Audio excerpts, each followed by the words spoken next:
어떤 과가 생기든 상관없이 그 과를 어떻게 반응하고 어떻게 해석하고 어떻게 경험하고 그래서 차후에 어떻게 끊어낼 것인가. 업식이 바뀔 때 일어나는 어떤 현상이 있다고 들었습니다. 그렇다면 업식이 바뀌고 있는지 알 수 있는 현상들이 있나요? 또 좋게 바뀔 때와 안 좋게 바뀔 때 현상이 다른가요?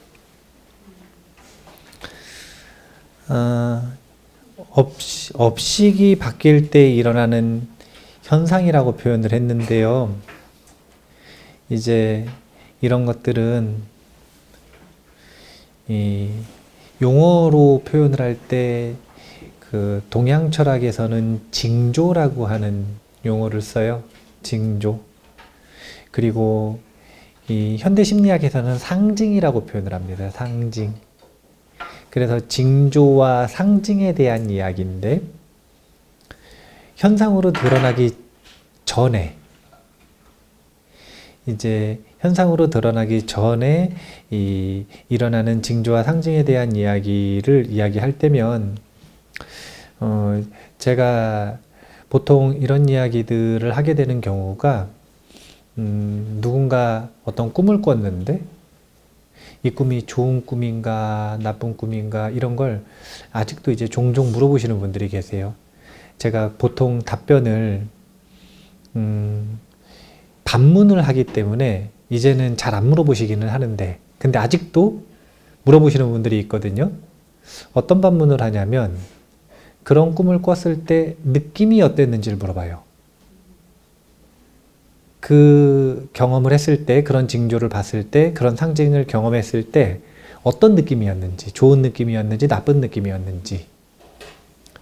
그래서 주관적으로 느낌이 좋았다 그러면 제가 뭐라고 답변하냐면 좋은 징조입니다. 주관적으로 느낌이 나빴다 그러면 나쁜 꿈입니다. 이렇게 얘기하거든요. 근데 제가 반복해서 이렇게 대답을 하면 어떻게 생각하실 수 있냐면, 귀에 걸면 귀걸이고 코에 걸면 코걸이 아니냐, 이렇게 생각할 수 있어요. 근데 징조와 상징은 귀에 걸면 귀걸이고 코에 걸면 코걸이에요. 그게 본래 성격이기 때문에 그렇게 대답을 해드리는 거예요. 왜 그런가?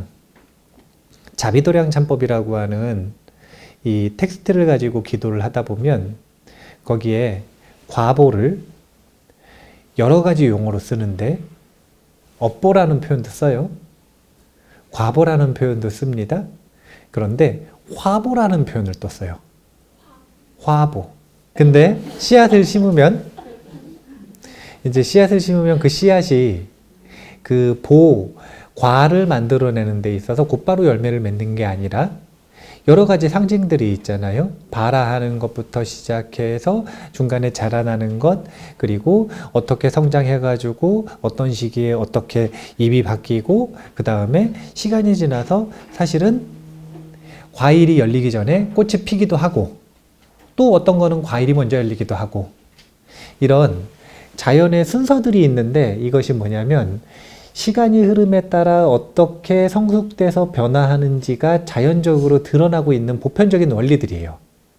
그런 원리를 빗대어서 과보가 나타나기 전에 화보가 생긴다, 이렇게 말하기도 하는 거고요. 또는 반대로 과보가 열린 이후에 화보가 여력으로 남아있기도 하는 거고, 이런 식으로 보면 우리가 업식이 과보를 맺기 전에 전과 후의 이 과보와 연관된 결과물들이 있다는 얘기잖아요. 그래서 이 불교의 교리 속에서도 어떤 특정한 인과 인을 심었을 때 하나의 단독의 결과를 내는 것이 아니라 이 단독의 결과를 내기까지의 중간 과정, 그 모든 것들이 사실은 상징들이고 징조들이고, 그리고 두 번째는 그 이후에도 과보를 맺고 나서 단박에 해결한 게 아니라 이것을 다시 또 인을 심기도 하고, 또는 해결하지 못해서 여력이 남아서 시간이 어떤 그 흐름이 이어지기도 하고. 그러니까 그런 거죠. 우리가 화가 났어요. 이성적으로 지금 화날 상황이 아니라는 걸 납득했어요. 그러면 무 자르듯이 화가 사라지는 게 아니잖아요. 화라고 하는 감정이 해결된 것 같지만 그 여진이 남아있다고 표현하죠. 그런 것처럼 그 일직선상에 있는 모든 것들이 사실은 그 원인에 대한 결과물, 과보다. 이렇게 보시면 되고, 이것을 왜 귀에 걸면 귀걸이고 코에 걸면 코걸인가? 다른 것 때문이 아니라 부처님께서는 어떤 인을 심었을 때 어떤 과가 생긴다라고 하는 것을 말씀하시는 것도 즐겨 하셨지만 그것보다 더 즐겨 하셨던 건 어떤 과가 생기든 상관없이 그 과를 어떻게 반응하고 어떻게 해석하고 어떻게 경험하고 그래서 차후에 어떻게 끊어낼 것인가. 그러니까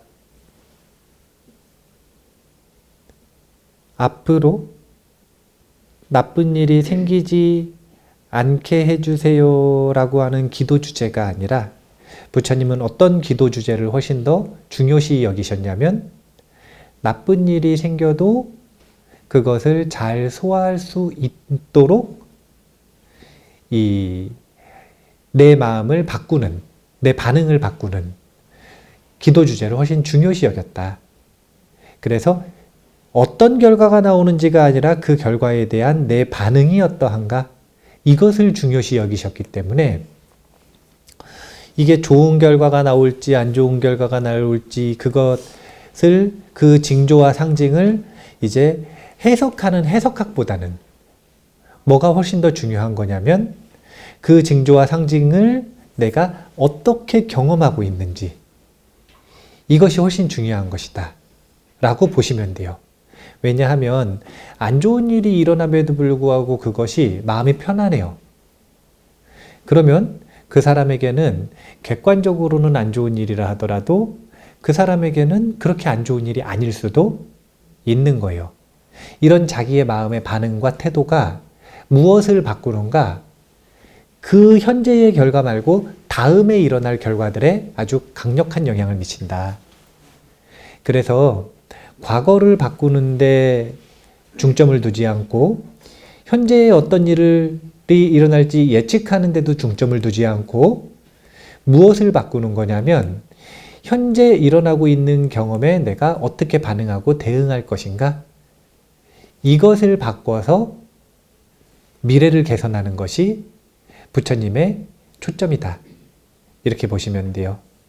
그래서 모든 징조 중에 가장 중요한 징조, 가장 중요한 상징, 이것은 다른 것이 아니라 내 마음의 상태다. 이렇게 보시면 돼요. 내 마음의 상태가 어떠한지를 그래서 항상 살펴보는 게 가장 중요하다. 내 마음의 상태가 좋지 않으면 이거는 안 좋은 일이 일어날 징조예요. 왜냐면 아무리 좋은 걸 먹어도 맛이 없어. 마음 상태가 안 좋으면. 아무리 오랜만에 좋은 친구를 만나도 별로 좋은 관계가 만들어질 가능성이 별로 없어요. 그 마음의 상태가 극적으로 변하지 않는 한.